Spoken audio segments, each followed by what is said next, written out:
real simple. Real simple. Salt and light. We're supposed to be we're supposed to set the standard. Right? We're supposed to set the standard. Can you turn those lights on there? In here? Salt and light. I honestly believe that it's seasoning. Who's the seasoning? Us. Us. I was watching a show last night on the documentary channel. I don't know. I like watching shows like that because it's real life stuff, you know? And this young lady that was in this documentary was talking, it was like a diary of her life. And she was raised in a Christian home. This family was all raised in a Christian home. And they went to church together. And they did this and they did that. And they prayed before their meals. And it was so sad to me. And I want you to listen to me and hear the whole story before you think I'm slamming Christian families, because I'm not. But this young lady in this documentary, the whole documentary was called Born Again. And it was so sad to me because this young lady went to Wheaton University, which is one of the top Christian universities in the United States of America. And she went there. But she never really understood what a true walk with Christ is. She went there for all the wrong reasons. She went there because mommy and daddy wanted her to go there. She followed God because it was mommy and daddy's religion. She was at Wheaton. Then she went to Princeton. And she was going to become a Presbyterian pastor. All sounds like great, doesn't it? All sounds wonderful, doesn't it? The story ends really bad because she never knew who Jesus was in her heart. And she sat there the whole time and she said, I'm struggling. And she's crying out to God. And she's saying, God, I'm struggling. She was struggling with homosexuality. She was struggling with a lot of things in her life because she even said this in her diary. I want you to hear me tonight. She said it was like a chain that was wrapped around her. It was her mom and dad's religion. She never really accepted it for herself. That is so sad to me. Religion is like a chain that's wrapped around you until you get the full gospel and understanding that Jesus died for you. That's what this girl was lacking. And her parents were like, oh, just come back to Jesus. Her parents forgot the main fact of what it was about. If her parents would have just said, we love you, we love you, we love you. Because that's what Christians need to do. We need to show God's love. We need to get over what the person is going through. Because if love really comes into the picture, and they understand it, are you guys with me tonight? Or are you with me tonight? You know, here's the thing, you guys. I want you to understand that religion's not a great big ship chain around your neck. Religion's always going to pull you under. Religion. I don't know who this is for tonight, and so for your regulars, you're thinking, you've preached this before. Maybe I have, but somebody here tonight needs to hear that it's not a weight that's around your neck. No. It's not.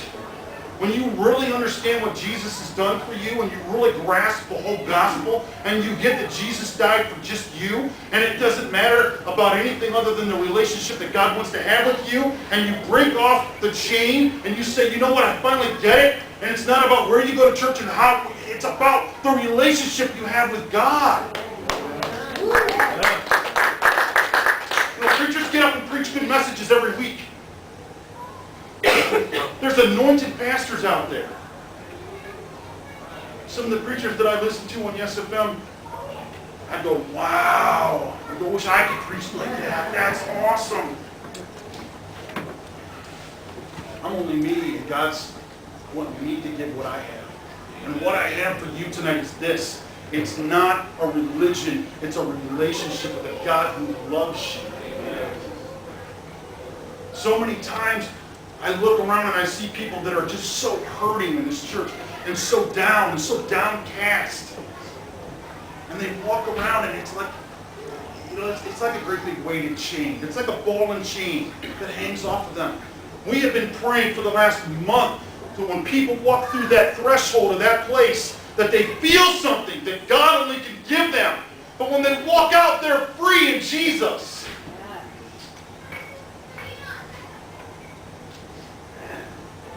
It's not a chain.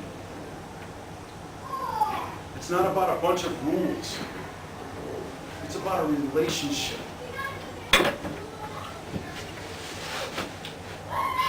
I'm sorry if you disagree, but that's really what it's about. You guys, I've said this before. It's awesome when we're up here jamming out for Jesus. It's awesome when we've got heavy rock music. It's awesome that we've got an incredible anointed people that come to this church. It's incredible to me that there's some people in here that get the concept that it's about Jesus, and it's not about what they can do to please the pastor, like the Elks Club. It's about what they can do for Jesus Christ. It's not even about what you can do to please God, because it's what Jesus already did to please God on your behalf. Absolutely. It's about a relationship, and some of you guys have got to understand this. Tonight, there is somebody here that needs to hear me tonight. Hear me tonight. Your chains are broken. You are free because Christ died for you. It's not about anything other than you getting the concept. Christ stretched out his arm and said it was finished, and when it was finished, it was done. Washed away. So when you get that concept, when you understand it, and it sinks down in your spirit, and you get the concept that God loves you, and you finally understand it, guess what you want to do? Then that is the time that you go, the chain's off. Bam! It's gone. And you're walking around free. Never understood it. Never got it. For a long time I would go to churches and I would see these people totally sold out to Jesus, totally on fire for God, totally would do anything. I'm talking not 6 months and then falling away. I'm talking 20-year relationships with Jesus. I'm talking about men and women of God that have been around me for a long time that have these relationships with God. The relationship with God was an everyday thing. This is going to blow some of your minds. But the one lady that I hung out, Pastor Barb, I'm going to tell you, the woman prayed about what she was supposed to buy at the grocery store. And when I heard that, I was like, what? I'm going to pray before I go to Kroger's? What coupons am I supposed to cut out, you know? I'm like, yeah, that's what I was thinking. You know, wow, that's kind of, well, what I thought at that time, after only being saved a couple of years, is that's a little weird. But I would walk into the church, you guys, and I would see this woman on her knees weeping in front of Jesus. And I used to think, man, that woman weeps a lot. Who was she weeping for? She was the pastor. She was weeping for her flock. She was weeping for me and my wife and my family and everybody else that came to that church. You would walk into the church at sometimes midnight, unloading equipment, and where's Pastor Barb on her knees praying? I thought, wow, that was so cool. She was salt and light to me.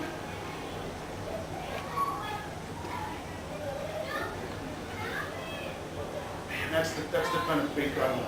I want that faith. I want to be able to come in here and get on. Man, that's weird. I've never done that before. I want to come in here and get on my knees and pray and weep before Jesus. And just go, you know what, God? I love you. I was in my office today. And I was sitting in front of my little picture on the wall of Jesus. I don't know if most of you have seen my picture on my wall. And I was just looking up at this picture and I'm like, God, I started praying.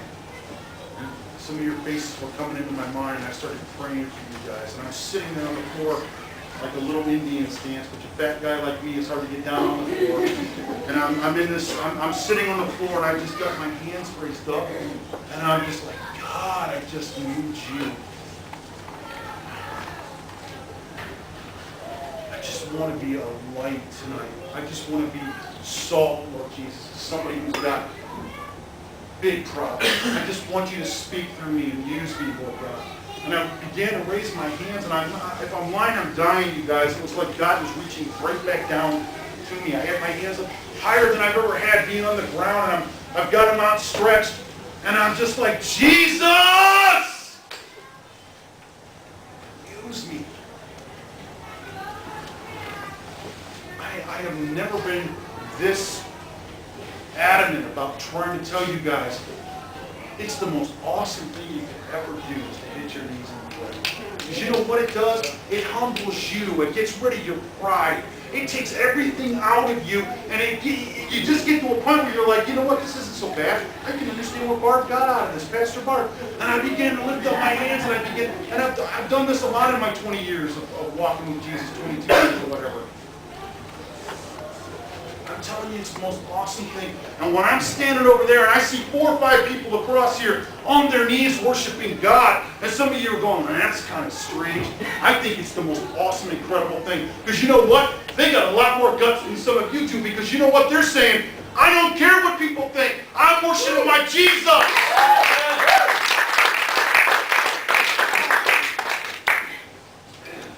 That's the salt. That's the light. Salt and the light is watching people that I've known that have come into this band and worship God. The salt is people walking by this place and seeing something that they're searching for.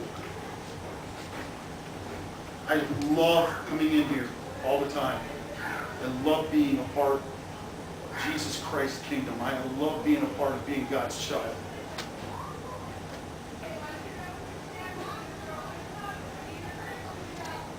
There's nothing more than I want to do than serve God the rest of my days, you guys. And that's what I love doing. I love worshiping God.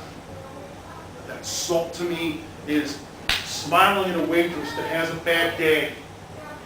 And my smile comes back at her with my weird haircut. Just cut it myself, by the way. But anyway, that's another story. Did I say that, man? There's a meeting after this church, man. I'm just kidding.